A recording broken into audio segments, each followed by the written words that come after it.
এই গাছটির নাম হচ্ছে ভেরিগেটেড ফোরকেডিয়া। দেখতে খুব সুন্দর। এটা বড় বড় গার্ডেনে থাকে, বাড়িতেও লাগাতে পারেন। একটু বড় গামলা হলে ভালো হয়। এটা বড় গাছ হয় তো দারুণ সুন্দর লাগে।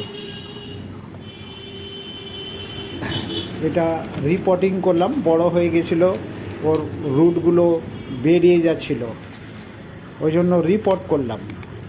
গাছগুলো কিছু ছাঁটাই করে দিলাম, শিকড় টিকড়গুলো, তারপরে রিপোর্ট করলাম। এ থেকে একটা বাচ্চা হয়েছে। এটা একটা নতুন চারা হয়ে যাবে আমার। এটাকে অন্য কিছুতে লাগিয়ে দেবো, এটা আবার হয়ে যাবে। হ্যাঁ,